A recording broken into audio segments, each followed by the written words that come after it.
আসসালামু আলাইকুম, সবাই কেমন আছেন? আশা করছি সবাই ভালো আছেন। এই যে 5 তারিখের যে ঘটনা ঘটছে, 5 তারিখের আগ পর্যন্ত সেই ভিডিওগুলো যদি এখনো চোখের সামনে আসে, অনলাইনে বা সোশ্যাল মিডিয়াতে যখন চোখের সামনে আসে, এখনো শরীরের কাঁটা দিয়ে ওঠে। এমন একটা বিভৎস সময় আমরা পার করছি এবং সেই সময়টা যখন পার হয়ে গেছে, 5ই আগস্টের পরে আমরা চিন্তা করছিলাম যে দেশটা এবার মুক্ত হবে। এই যে মারামারি কাটাকাটি, এই যে মানুষ খুন করা, গুম করা, মানুষের ভয়ভীতি দেখানো, এই জিনিসগুলো অন্তত বন্ধ হবে, আমরা স্বস্তির নিঃশ্বাস নিতে পারবো এবং এদেশের মধ্যে স্বাধীনভাবে চলাফেরা করতে পারবো।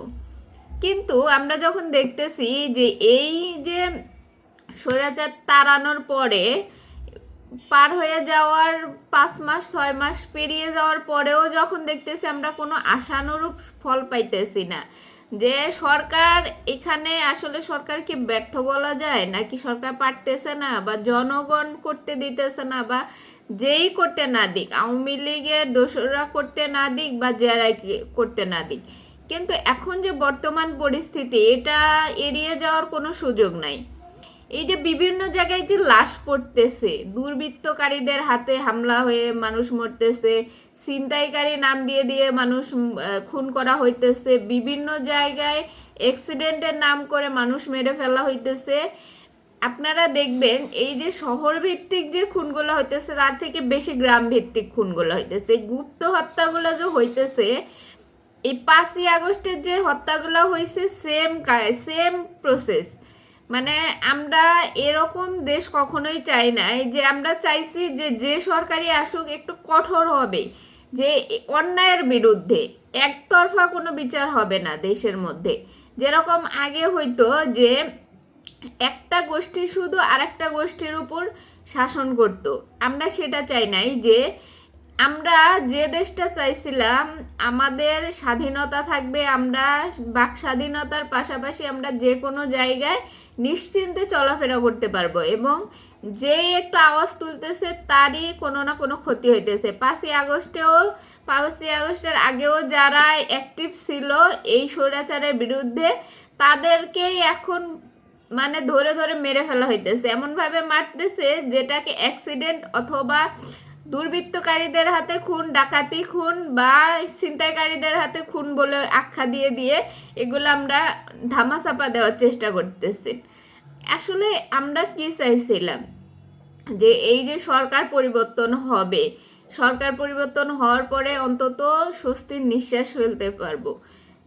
এই যে দাবি দেওয়া নিয়ে যে এত মানুষ এত কথা বলতেছে, এই দাবি, এই সেই দাবি, এটা লাগবে ওটা লাগবে, মানুষ আইন শৃঙ্খলাটা যদি ঠিক না হয়, এই দাবি সেই দাবি পূরণ করে তো লাভ নাই। আপনাদের দাবি ঠিকই পূরণ হলো, কাগজে কলমে লেখা হলো, কিন্তু বাস্তবে সেটা যদি বাস্তবিক না হয়, বাস্তবে সেটা যদি পূরণ না করা হয়, তাহলে সেই সেই জিনিসটা রেখে লাভ নাই। তো আপনাদের দাবি ঠিকই পূরণ করা হইলো, কিন্তু সেটা শুধুমাত্র কাগজে কলমে, হাতে কলমে সেটা কোনোটাই হলো না। তাহলে আপনারা কি করবেন?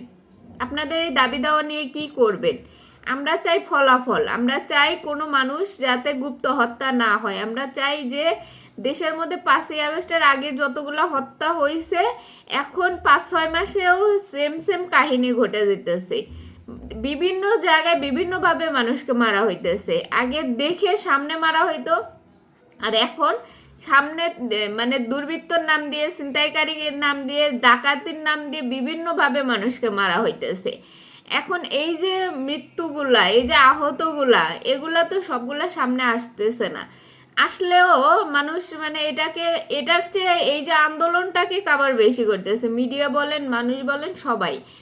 এখন কথা হইতেছে যে 5ই আগস্টের আগে যে হত্যাগুলো হইল, জুলাই মাসের গণহত্যা, আমরা তখন একটা জিনিস পরিষ্কারভাবে বলছিলাম যে তখন যে হত্যাগুলো হয়েছে, সেই হত্যাগুলা যখন ইউনিভার্সিটির ছাত্রদের, কলেজের ছাত্রদের মারা হয়েছে, তখন কিন্তু সমস্ত প্যারেন্টসরা চলে আসছে। কারণ হইতেছে যে ঢাকা শহরে যে ছাত্রদের হত্যা করা হয়েছিল, যাদের উপর হামলা করা হয়েছিল, তাদের family background powerful, family background একটু উচ্চ পর্যায়ে, যার কারণে এই জুলাই গণ অভ্যুত্থানটা আরও বিশালভাবে আকার নিয়েছিল। এইটা সত্য, এটা মানতেই হবে যে জুলাই অভ্যুত্থানের বড় একটা কারণ ছিল, সেটা হইতেছে যে এই যে ধনী পরিবারের সন্তানদের উপর আঘাত আসছে, সেই জন্যই এই যে এই জুলাই অভ্যুত্থানটা এত বড় হয়েছে। না হইলে এগুলা যদি সাধারণ মানুষ হইতো, এরকম ম্যাসাকার তো আগেও হয়েছে। বিএনপির যখন সমাবেশ হয়েছে, জামাতের কোনো কিছু হয়েছে, সবগুলাতে এরকম ম্যাসাকার কম বেশি আছেই। এই যে শাপলা চত্বরে এত মানুষ মারা গেছিল, সেইটা নিয়ে কিন্তু এত কিছু হয় নাই। অন্তত এই যে জুলাই হত্যার আগে যে শাপলা চত্বরে হত্যাটা হয়েছে, সেটা কিন্তু এই জুলাই অভ্যুত্থানের চেয়েও বেশি ছিল, ভয়ঙ্কর ছিল।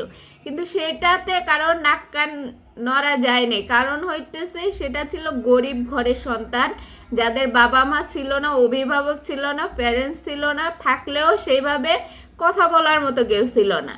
আর এই জুলাই অভ্যুত্থানে যারা যারাই আহত হয়েছে, নিহত হয়েছে, বেশিরভাগ ক্ষেত্রেই মানুষ মানে উচ্চ পর্যায়ের হয়তো ক্ষমতাশালী বা এরকম ধরনের কারণ, যে আমার সন্তান গেলে আমার পাশে আরো 10 জন দাঁড়াইতেছে, কিন্তু গরিব গরিব যারা, তাদের পিছনে কিন্তু এই 10 জন থাকে না।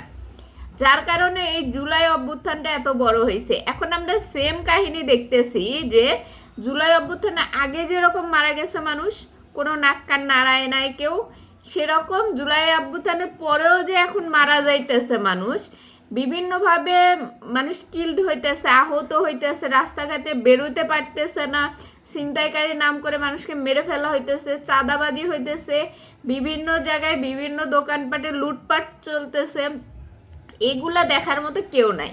কারণ হইতেছে ওই যে সুশীল সমাজ, ওই যে উচ্চবিত্ত যে সমাজগুলা, এরা তো এখন সেভে চলে গেছে, এরা তো এখন মানে এখন সরকারি পর্যায়ে চলে গেছে, এদের তো এখন কোনো দায় দায়িত্ব নাই। এখন যারা মরবে, ওই যে আগস্টে জুলাইয়ের আগে যে মরতো, ঠিক সেইভাবে এখন এই জুলাইয়ের পরবর্তী সময়েও মরতেছে। শুধু জুলাই ম্যাসাকার টাইমে যারা মরছে, তাদেরই মনে হয় যে তাদের পিছনে যখন সাধারণ জনগণ দাঁড়াইছে, এখন যখন সাধারণ জনগণ মরতেছে, এখন আর তাদেরকে খুঁজে পাওয়া যাইতেছে না। তাদের এখন কোনো কথা নাই, এখন তাদের শুধু দাবি দেওয়া, এই দাবি দেওয়া, সেই দাবি দেওয়া, মানে দাবি পূরণ করতে করতে সরকারের নিঃশ্বাস বের হয়ে যাইতেছে। কিন্তু এই যে মানুষগুলা কিল্ড হইতেছে, এই যে গরিব মানুষের উপর লুটপাট চালানো হইতেছে, বিভিন্ন জায়গায় ছিনতাইকারী নাম দিয়ে মানুষকে মেরে ফেলা হইতেছে, আহত করা হইতেছে, এগুলা নিয়ে কারো কোনো কথা নেই, কারো কোনো মাথা ব্যথা নাই। এগুলা নিয়ে আগে কথা বলা, একটা সমাজ যদি এগুতে হয়, আগে তার আইন শৃঙ্খলা ঠিক রাখতে হবে, সেই সমাজের মধ্যে নিরাপদে মানুষ রাস্তায় বের হতে পারবে কিনা এটা নিশ্চিত করতে হবে। এখন যদি আপনারা নিরাপত্তাই না দিতে পারেন, মানুষ যদি ভয়ে থাকে যে আমি না জানি কোন আঘাতে মারা যায়, বা আমাকে না জানি কিভাবে, মানুষের মৃত্যু তো অবধারিত, মৃত্যু তো হবেই, কিন্তু সেটা কিভাবে হবে সেটা হচ্ছে দেখার বিষয়।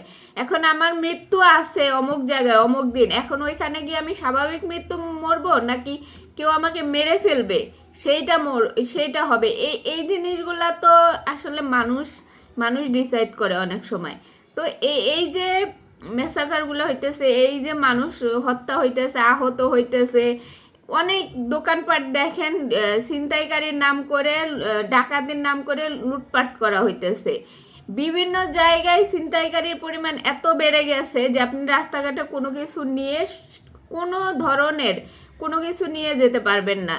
আপনার একটা ভয় থাকবে মনের মধ্যে যে টাকা পয়সা বা দামি কোনো কিছু নিতে গেলে আপনার ভিতরে আতঙ্ক কাজ করবে যে আসলে আমি এটা নিয়ে পৌঁছতে পারবো কিনা, বা এটা নিয়ে ফিরে বাসায় ফিরতে পারবো কিনা, এরকম একটা পরিস্থিতি হয়ে গেছে।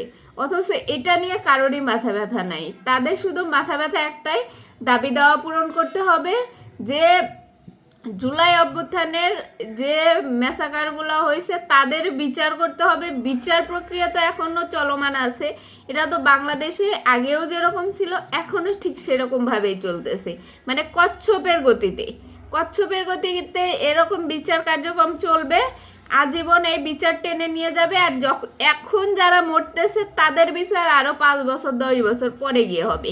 মানে এটা কোনো কথা হইলে, একটা দেশের মধ্যে কোনো সন্ত্রাসী হোক, কোনো কেউ যদি অন্যায় করে, সাথে সাথে তার বিচার ব্যবস্থা করা, এটাতে কতদিন লাগে? যেটা চোখের সামনে দেখা যাইতেছে, প্রমাণাদি সব কিছু আছে, ভিডিও ফুটেজ আছে, সকল ধরনের প্রমাণ আছে, সেই জায়গাতে বিচার কার্যক্রম কেন এতদিন লাগবে? কেন এতদিন পরে এসেও এই বিচার কার্যক্রম সম্পাদন করার জন্য আন্দোলন করতে হবে? কেন এখনো সেই বিচার হইতেছে না কেন, গ্রেপ্তার হইতেছে না কেন, এটা নিয়ে এখন আন্দোলন চলবে? এটা তো হওয়ার কথা ছিল না। এখন যদি জুলাই মাসের যে বিচার কার্যক্রম এটাই যদি এখনো চলতেই থাকে, তাহলে যে জুলাই পরবর্তীতে সময়ে যে যে মার্ডারগুলো হইতেছে, এখন পর্যন্ত হইতেছে, এইগুলার বিচার কখন হবে? এইগুলার বিচার কে করবে? আর এই কিল্ডগুলা যারা করতেছে তাদের কারা ধরবে? এই বিভিন্ন জায়গায় যে সন্ত্রাস বেড়ে যাইতেছে, এদের কারা ধরবে? সরকার কি তাহলে এখানে ব্যর্থ হইতেছে? সরকারের উচিত আরো কঠোর হওয়া। ছাত্ররা যদিও আপনাদেরকে ক্ষমতায় বসাইছে, তার মানে এটা না, ছাত্ররা বলে নাই যে আপনারা অন্যায়ের বিরুদ্ধে কঠোর হইতে পারবেন না। অন্যায় যেটা যদি ছাত্ররাও করে, সেটার বিরুদ্ধে আপনাদের অ্যাকশন নিতে হবে। ছাত্ররাও যদি অন্যায় করে, সেখানেও ছাড় দেওয়া যাবে না। অন্যায়ের বিরুদ্ধে কঠোর অবস্থানে থাকতে হবে সরকারের। এখন যদি ছাত্র বইলা সে অন্যায় করলেও পার পেয়ে যাইতেছে, এটা তো হওয়ার কথা ছিল না। এটা তো তাহলে সেই শেখ হাসিনার আমলে আওয়ামী লীগ ছাত্রলীগ বলে পার পাওয়া যাইতো, এখন ছাত্র সমন্বয়ক, ছাত্র আন্দোলন এদের নাম করে পার পেয়ে যাইতেছে। মানে এটা তো হওয়ার কথা ছিল না। যেখানে অন্যায় হইতেছে সেই অন্যায়ের বিরুদ্ধেই রুখে দাঁড়াতে হবে সরকারকে, সেই অন্যায়ের শাস্তি বিধান করতে হবে। সেটা যে কেউই করুক, সেটা ছাত্ররা করুক আর অন্য কেউ করুক, যে কেউই করুক, এটার বিরুদ্ধে কথা বলতে হবে, অ্যাকশন নিতে হবে। তো সবাই ভালো থাকেন, সুস্থ থাকেন, আল্লাহ হাফেজ।